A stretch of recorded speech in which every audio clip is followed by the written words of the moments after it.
Today we'll be taking a look at Cry Primal on the PS4 and the Potato Masher.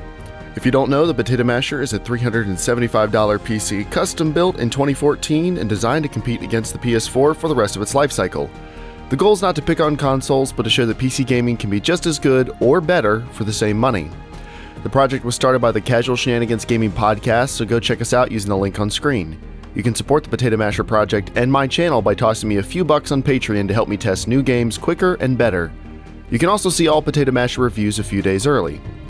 Lastly, this video was recorded and uploaded at 60 FPS, so switch to that if your browser supports it. Let's get to it.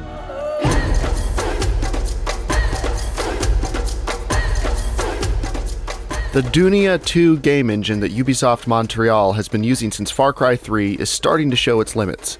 While Primal is a good-looking game, I prefer the art style of Far Cry 4. The setting and muted art in Primal seem to showcase the shortcomings of the engine.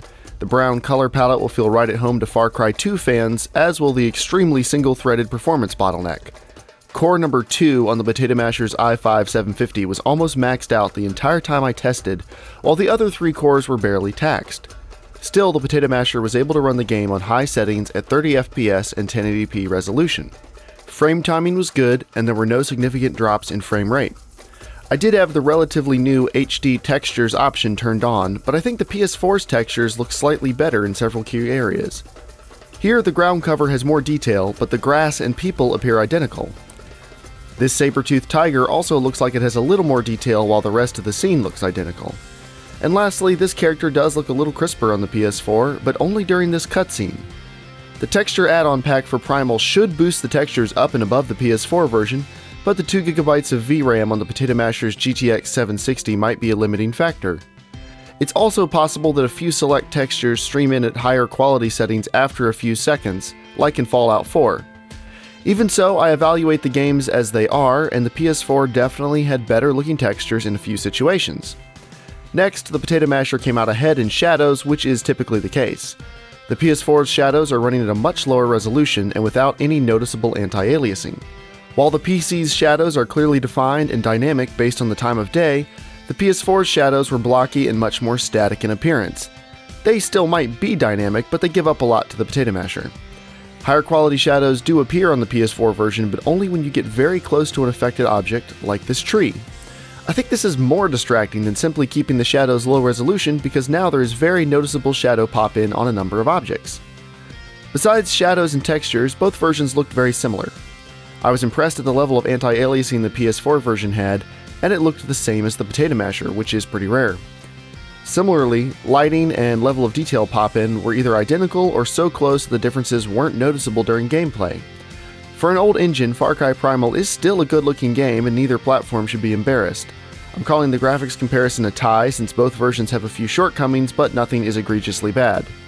I'm here to push the Potato Masher pretty hard though, so of course I had to try to run the game at 60 FPS.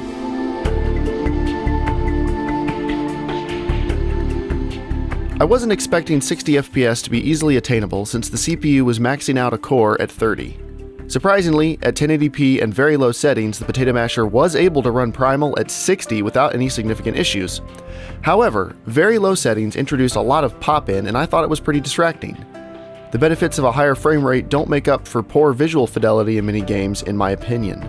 I don't like lowering the resolution in a game unless it's necessary, but I tried 900p and medium settings and it actually worked very well.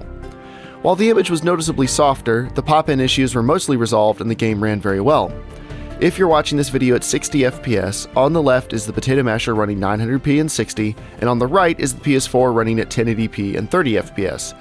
You can decide for yourself which version you'd prefer, but the Potato Masher is capable of either.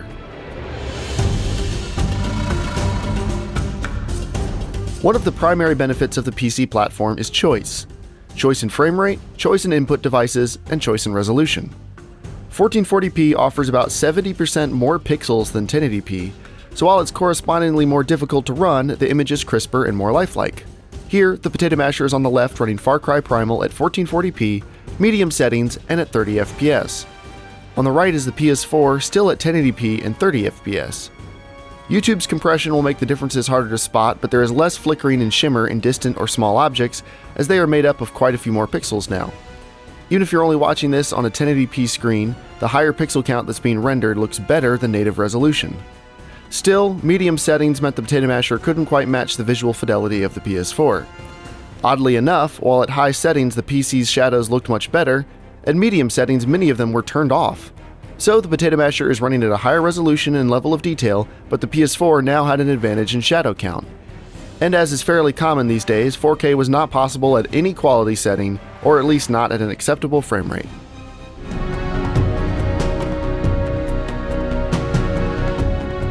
The PS4 version of Far Cry Primal is very well optimized, so any advantage the Potato Masher had was offset by a corresponding drop in quality somewhere else. I'm calling this comparison a tie, as both platforms are pushed fairly hard and come out close to equal most of the time. Of course, a higher-end PC would look better, but the Potato Masher's goal is to equal the PS4, so when it looks better, that's just a bonus. If you enjoyed this video, check out the original build video or any of the other Potato Masher videos linked on screen.